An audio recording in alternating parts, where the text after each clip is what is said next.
Right on, right on, right on. Nasdaq fills the gap as predicted. S&P to new highs as predicted. But I'm also predicting that the rally is going to end up failing, things playing out according to plan. The gap today on Nasdaq, I'll show you what I am watching with that. The Dow up 200, just over 200 points, 201 points, up just under 0.5%. The S&P 500 up 0.77%. Closed at the highs. Did close strong. Last few minutes of trading, there was some selling. Again, this is retail investors pushing us up higher. Markets closed today. A lot of the big boys, the institutions, took the day off. Nevertheless, I digress. 0.77% higher, up 44, almost 45 points for the S&P 500 to 5850, almost 5860 if we round up. A little bit higher than that at the highs of the session. Nasdaq was up 0.87%. The Russell was up 0.64%, and the VIX was down. It dropped below 20.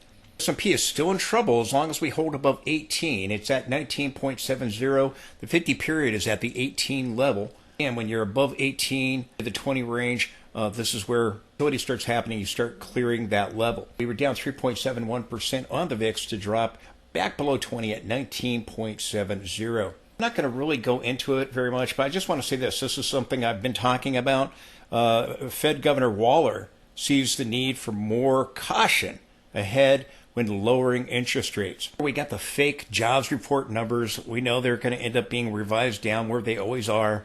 Told that we get these fake jobs numbers right ahead of an election, and we're being told, oh, no. Proves we're going to have a soft landing. When we already know the jobs numbers based on the unemployment rate, the 3-month moving average, the moving average being above the low from the last 12 months, 0.5% triggered the Psalm rule. We're going to have a recession. So again, you got everybody out there telling us, no, we're not going to have a recession. The Fed made this mistake, basing it off fake numbers.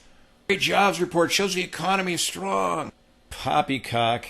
I've shown you the revisions, and again, the numbers are not trustworthy. Inflation ticking back up. So again, this would eventually happen is concerns about the Fed slowing the pace of the cuts. And again, that could be another catalyst, as I've talked about previously. Here we have Waller showing some caution, but I've been talking about those slower rate cuts, which again could upset the market. Also, people out there that are saying, oh, the Fed's going to stop rate cuts or whatever. And we know that the recession indicators have been triggered. And we know that that means that recession is likely 3 to 6 months away, maybe a little bit longer. We've got earnings season going on here. Now, again, banks going on. We had the rally banks there on Friday, JP Morgan and Wells Fargo charged. We're going to get more. We're going to get Citi tomorrow morning. We're going to get, Goldman Sachs here. We've got the banks and the financials.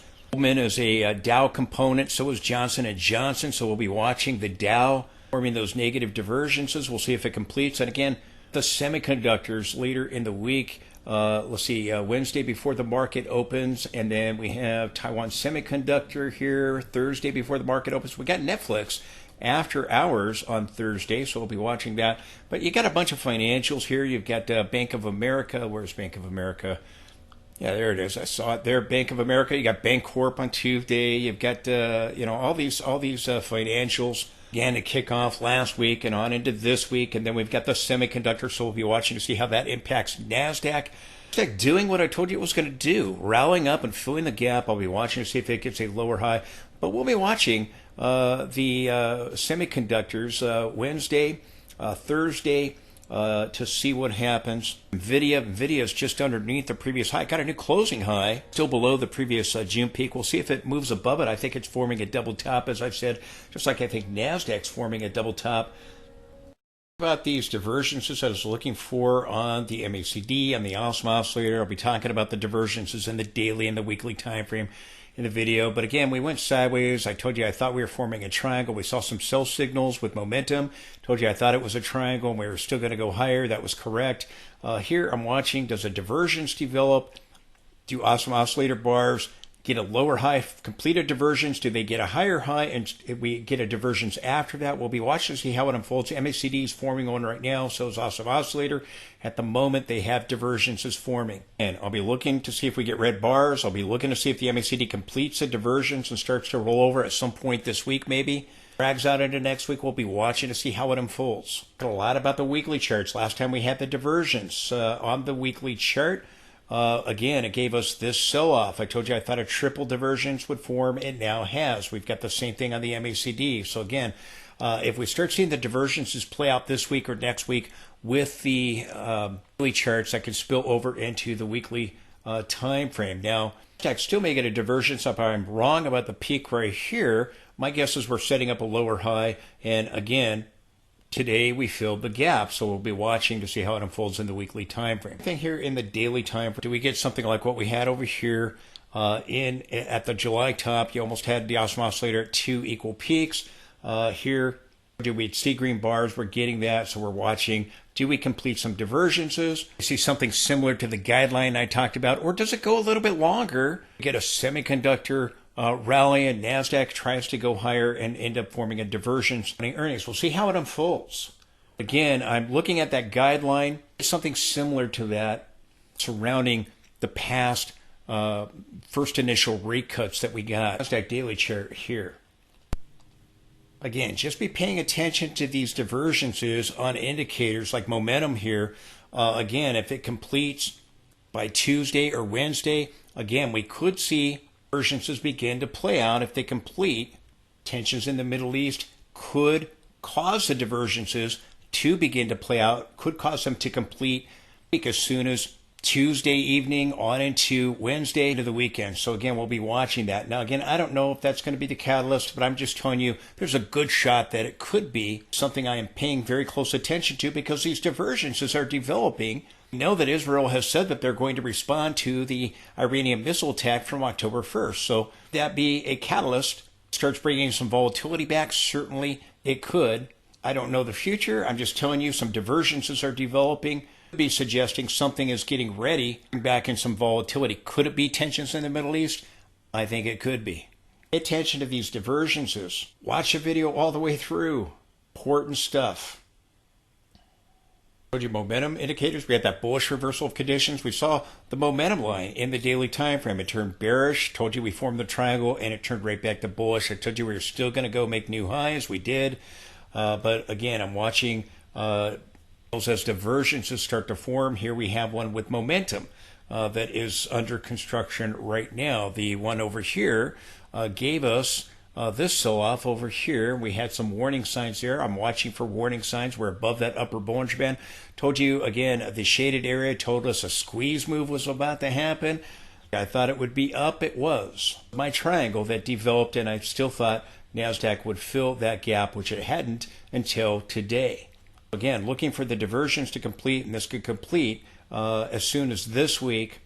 And I'll be watching for the next close below the upper Bollinger Band on the S&P 500. Signals bullish, new all-time highs as predicted, but I'm looking for a top and a reversal. The divergences in the weekly time frame. Now, filling the gap, more about that later in the video, but again, filling the gap today, doing what we thought it would do. Again, momentum turned bearish, turned back to bullish here. You see the little blue arrow, you see the momentum line, all turning back to bullish. I told you the trend signals were still bullish. So again, we expected that gap would be filled. I'm looking at that upper Bollinger Band, more about that later in the video. Watch the video all the way through. It's not time to be falling asleep at the wheel. We're forming this divergence here, again with momentum. It may be under construction. Could complete this week. Maybe watching the semiconductors later in the week with NVIDIA. NVIDIA, again, told you it was going to rally above this trend line. It did. Told you it was going to rally above the August high. It did. Told you it was going to bounce here off the 50 period. It did. We've got the rally. Now, why did I say that would happen? It's because Nasdaq's got to fill that gap in all likelihood, complete the topping process. Now, I told you, I thought that NVIDIA peaked over here in June.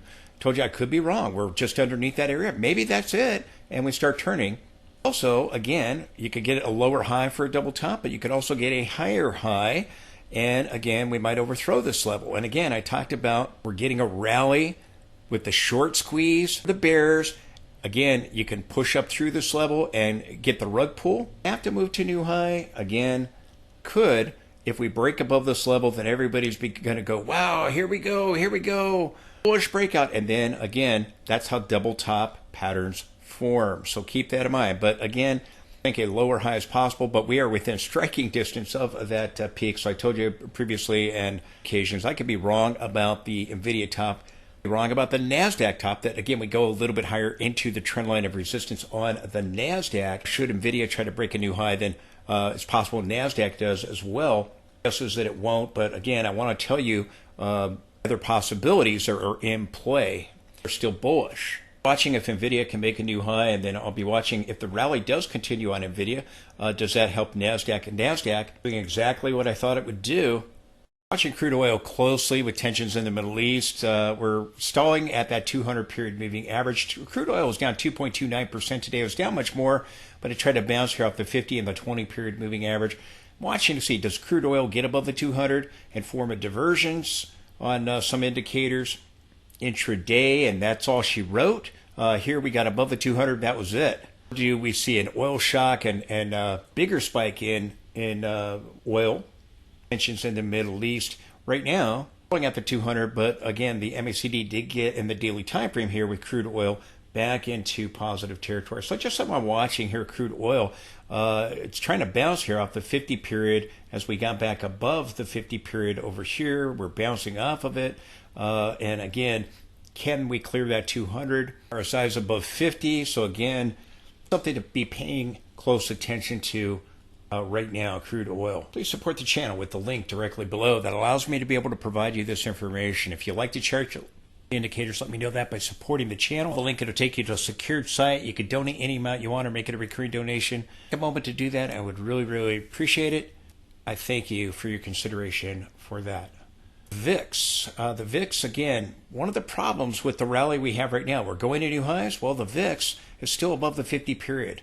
When you're above the 50 period moving average, staying above it, bad things happen on the S&P 500. Another problem is that the 50 got above the 200 here, which is warning that this rally is likely going to end up failing, and we'll probably end up seeing a reversal in the market. The 50 is above the 200, and price is currently above the 200. Additionally, the VIX is currently at 19, which is above 18 level. And also, it's interesting to note that the 50 is right at the 18 level as well. When you get above the 18, 20 area, pushing above that area, that's where volatility starts really kicking in. If we drop back below 18, back below the 50, it buys us more time. We are pulling back to the 50. So again, it could be that we try to bounce off these levels. The S&P tops and starts to reverse. We're paying attention to on the VIX. Now, I told you the reasons why I think Nasdaq topped in July, this trend line in the monthly time frame, the trend line in the weekly, the trend lines in the weekly. I continue to say, if I'm wrong about that, because we did turn right off the trend line, we may end up going and hitting it again and just going just a little bit higher here in the monthly time frame or on that weekly chart and hitting the trend line again, maybe even overthrowing it there on the weekly chart. Guess is that Nasdaq is going to get a lower high and start to turn, merging with the S&P 500. I'm wrong about it moving down after a lower high, but the opposite happens, and if we make a higher high, then again, I expect that we would turn off of the trend line again. Again, I have the guts to tell you what I think, and that's why I called it top. This is one of the reasons why back on July 10th, before July 10th that a top was about to happen, warning you on the 11th, the very next day, that I thought the top was in because we slammed right into this trend line. We slammed into the trend line there in the weekly time frame. I talked about all of these things back up at the July top. This is what I'm watching here in the monthly. Talked about this in great length and detail over the weekend. Quickly, I also talked about this channel from the pandemic low to the October 2022 low. Again, a parallel boundary. We came up, we slammed right into it and just overthrew it. Had a Class B divergence, two equal peaks there, and price making a higher high. Again, I've talked about back up, filling the gap. These are the trend lines. Again, why I believe Nasdaq has already topped and why I predicted that as we were rallying back up to it, predicted the reversal, and that was correct, and then predicting this rally back up to fill the gap at 20,398, which we've now done today. So we'll be watching to see if we start to reverse. Now, if I'm wrong, again, we go back up and we test this high and overthrow it, maybe overthrow the trend line or that trend line in the monthly time frame. So just want to make you aware of that. Again, you what I think, but again, it is still possible that we go up and hit those levels. Nvidia can make new highs, and if we get a semiconductor rally, be aware of that. If we sell off with the semiconductors with the earnings, again, we may very well see a turn. Additionally, besides earnings, we're moving into the election here. We still have tensions in the Middle East. The market is rising. Israel has said they're going to respond to Iran's October 1st missile attack. It was a week after. They waited a week until the week after. I told you they would likely wait till after October 7th so people can mourn and get past Yom Kippur, which was this past weekend. So I believe that they're going to respond very soon. See it possibly this week. Be a catalyst. It could be if there is about regional war, if the oil facilities in Iran are the target. You could see an oil shock or a spike in oil could rattle markets. So again, we just simply don't know. And again, these geopolitical issues, you just never know. They rattle markets. Sometimes they don't. Sometimes there's a knee-jerk reaction. Sometimes it ignores it. We just simply don't know. This one has the ability to do that, though. Again, very good chance we can see that happen at this week. Market looked like it was going to continue to rally, Monday, Tuesday, getting semiconductor earnings, watching very closely. There is a response from Israel this week. How does the market react? It would be a catalyst that creates a turn. Actually, the market's going to move lower because it's going to be starting to price in recession. Political issues, they can rattle markets for a little while, or sometimes, again, just a short-term knee-jerk reaction. It's really going to be. Now, here's a Nasdaq daily chart, and again, I've been telling you ever since we had this gap lower that eventually we're going to come back and fill this gap. That's why I told you S&P is going to eventually make new highs, even though I was calling for this sell-off right here of nearly 16%. Eventually, we're going to come back and fill this gap. We're now doing it. Today, we did it. As we do it, S&P would likely move to a new high, and we would probably set up a lower high on Nasdaq. Now, again, I've shown you what can happen if I am wrong. We go up to those trend lines in the weekly and the monthly time frame. It would move us just a little bit above this area. My guess is we're going to get a lower high. It often diverges with the S&P at major turning points, like it did at the 2022 top. Examples: Nasdaq peaked in 2021, and S&P went on and peaked in a couple of months later in January of 2022. Here we have Nasdaq having a peak in July, and again, a couple of months later, it's now got a lower high. S&P is already making a higher high. So I think that they're going to diverge from one another. Again, it's my opinion, and I'm basing that on some trend lines and the sequence counts, the monthly charts and the weekly charts, getting those 9-count sell signals. A lot of other things I've talked about. I want to let you know, again, if we get a sorry about that, had to cough. If we get a semiconductor rally, then it could go to a new high. Or do we see a semiconductor sell-off? So we'll be watching to see what happens. Taiwan Semiconductor and others. I thought this divergence would complete by Monday or Tuesday in all likelihood. I think that's probably going to be the case. Similar diversions developing on the stochastic here in the daily time frame. And it looks like the RSI is moving just a little higher. It's at 65 and some change. Previous peak was at 64. Again, I told you it might move to a new extreme like we moved to a new extreme down here, but there was no bullish divergence there. So again, it might see something like that. We'll see what happens. But again, close above the gap fill. And I told you also to be watching the upper Bollinger Band. And we went up and we tagged it here. We did not close above it. The S&P did, again, but Nasdaq did not. Nasdaq 100 was up 167 points, up 0.82%. Didn't close at the highs. We were just off of those levels. So again, I'm watching. Do we tag the upper Bollinger Band and then turn? Do we get a couple closes or maybe a close above it and then begin to turn? Over here, again, you got to close here and then kind of drifted, and you got that close right here, and that marked the turn. And again, this was drifting higher on lighter volume into the resistance levels I've talked about in the weekly and the monthly time frame, and then we got the turn. We had a 9-count that very day. We had a 13-count last week. The Nasdaq, watching to see if we completed diversions here on some indicators like the MACD, stochastic, and momentum, and other indicators. It's inching a little bit higher. So does it close above the upper band, or do we just tag it and return? But again, this is an area I'm watching. And then if we clear the upper band, do we again attempt to try to take out the July 10th high? My guess is we will not. But again, I've shown you the other scenario in that we do. We go up and we hit those trend lines. Another thing, the intraday high was 20,494 rounding up. We hit the upper band is 20,471 at the moment. Again, it continues to rise at the moment. That could change. But again, it went up, we tagged it, we moved just above it, but we couldn't close above it. And the close was at 20,439, so just below this area. So again, I'll be watching. Do we close above that level? The S&P is. We don't have to. We could just tag it. Down here, we just tagged it. Here, you got to close below it, you bounced. You got to close below it, you got a reversal. Here, we closed above it, and we got a reversal. So here you just tagged it, and you turned down. So again, do we tag it? Or do we get a close above it? But again, told you we'd fill the gap. That's now happened. Now I'm paying a close attention to what happens here as divergence is developed. Now, again, we did get a 13 count last week, but I told you we were likely still going to go higher. I think you got a good shot that we try to peak this week if those divergences can play out the daily time frame. Then we might start seeing divergences in the weekly time frame on the Dow and the S&P begin to start a reversal. Watching this gap closely on Nasdaq.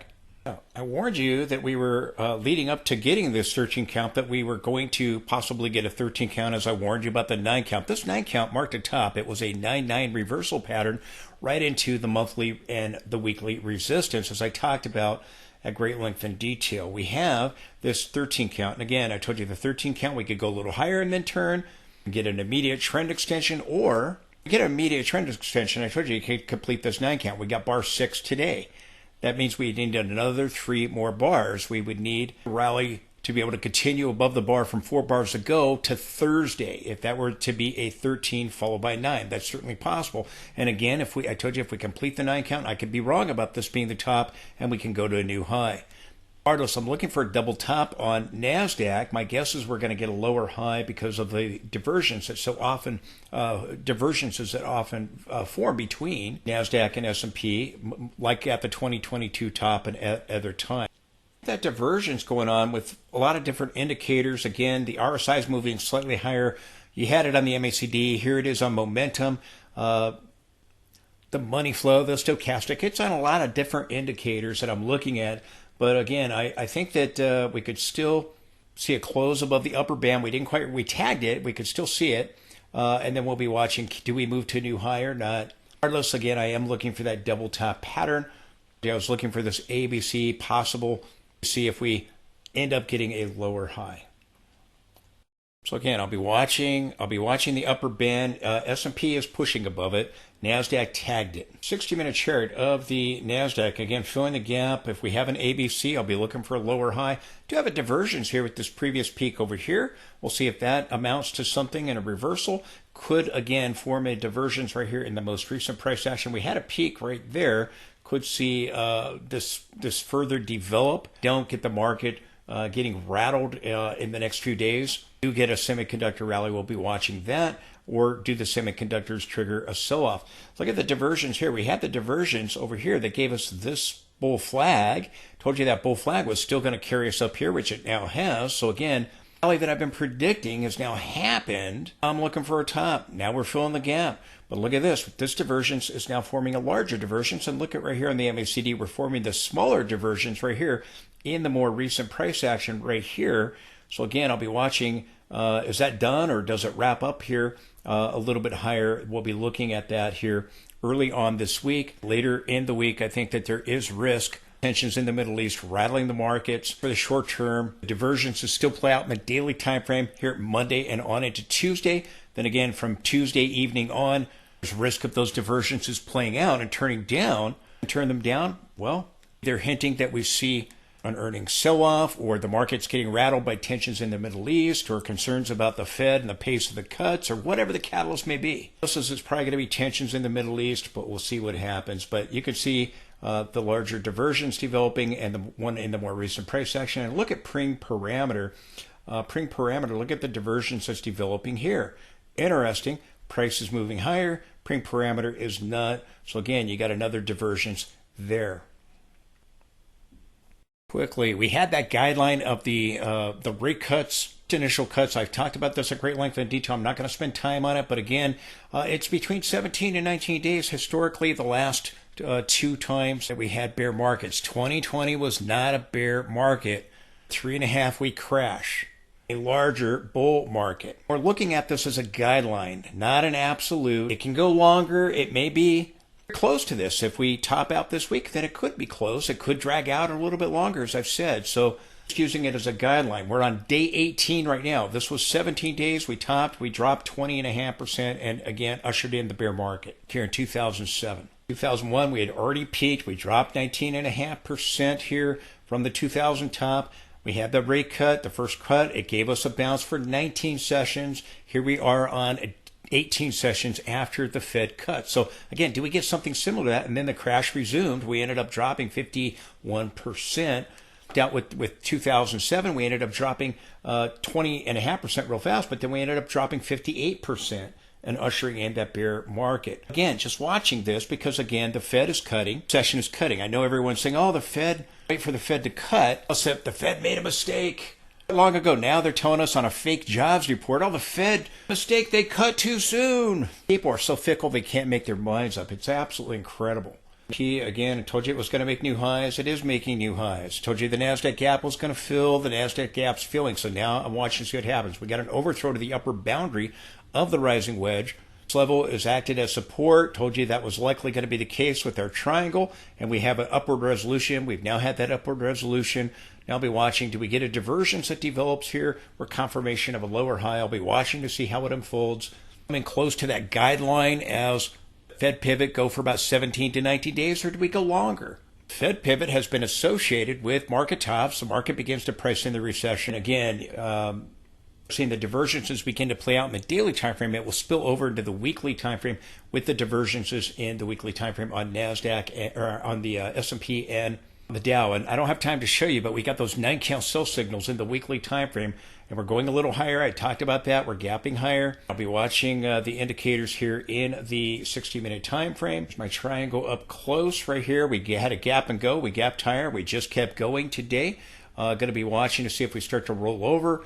Diversions develop on the RSI here. Momentum's moving a little higher than the previous peak. Do we see divergences begin to develop? Just reach extremes, start getting lower highs. We'll be looking for clues here on these 60-minute charts. Thing here on the S&P, the RSI is moving a little bit above the previous peak. So again, does it reach an extreme here? It's really nice looking divergence on the MACD and other indicators. Now, again, we might just reach an extreme here. And by the way, another catalyst is, again, got China with their stimulus, almost a pre-bailout for the banks over there. Again, concerns it may not work. Guesses it won't.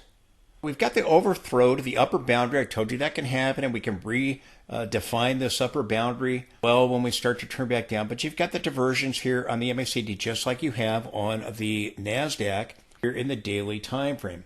All over the place. The stochastic, the money flow, it's all over the place. You got these divergences forming in the daily time frame. And eventually, I think that will allow the diversions to play out there in the divergences in the weekly time frame. Here it is with momentum. I told you that, again, I was looking for a close above that upper Bollinger Band and got that number wrong. I said 50. The number was 57.21. It was actually 58.21. What happens when you look at hundreds of charts a day? Anyways, we closed above the upper band. We did close, again, to a new high, as I've been predicting. Watching for a close back below the upper band. And you can get these closes. Here we closed above it and went a little bit higher. And then we corrected sideways. Here we closed above it, dropped back below it and flirted with it. But then we got that sell-off. So, again, you can get these levels where you can close above it or below it.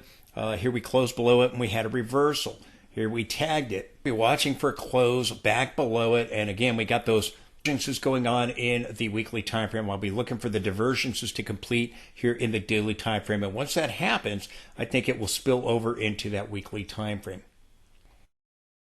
Divergences everywhere in the weekly time frame. Again, these past divergences have produced major corrections. This one's likely going to produce a reversal as we're at major resistance in the monthly time frame. Target is 5750 to 6000 in the 5800. So again, I think we could peak in the 5900. I don't know that we go as high as 6000. Could. We've got these triple negative divergences. We've come up to the upper boundary here of the channel in the weekly time frame. I told you we might overthrow it. The Nasdaq did. Back at the July top, but you could see the divergences, the triple negative divergences on the indicators that are forming. here. Again, when the divergences begin to play out in the daily time frame, it will likely spill over here into the weekly time frame. And that'll probably be very, very soon here once those divergences complete in the daily time frame. You can see the negative divergences, triple negative divergences here. This chart and that other chart, the trend line moved a little bit on me. This chart is right spot on right there. Look at that right there. And we're just a fraction below that upper boundary right here. And again, the negative divergence that is formed here, the triple negative divergence forming on the MACD. So again, maybe we overthrow this level a little bit. Maybe we turn right off of it. We'll see what happens. But again, this is my target level. Again, we bounced off that 20. I told you when we were selling off previous jobs report that we are likely going to bounce off that 20 and go back up and hit the upper boundary of the channel. We are now doing that, but did we move to a new all-time high? Because back over here at the August peak, we did not. So looking for these divergences to play out in very, very near future. And this divergence, as I said, it looks very, very similar to the MACD divergence over here, just as I've talked about the RSI being similar and the price action being similar. But look at this. I mean, it looks very, very similar. I think we'll see this begin to play out very, very soon. But like I said, I'm over top. My signals remain bullish. Rally has now happened. So if we get the top, I'll be looking for a reversal.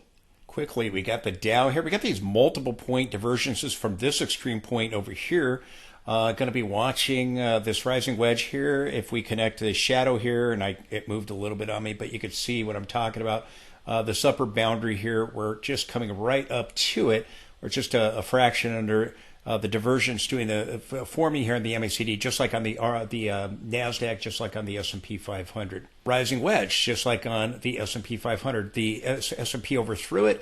The Dow here up to it. And again, I talked about this trend line here, excluding the shadow, and we have overthrown that level there. So again, rising wedge on the Dow. Watching the Dow and the transports closely. Again, these divergences often form between them and mark turning points. Whether we get one here or not, who knows? We had one previously that gave us this pullback with the Dow here and this pullback here with the transports. The transports now coming up. It's still making a lower high.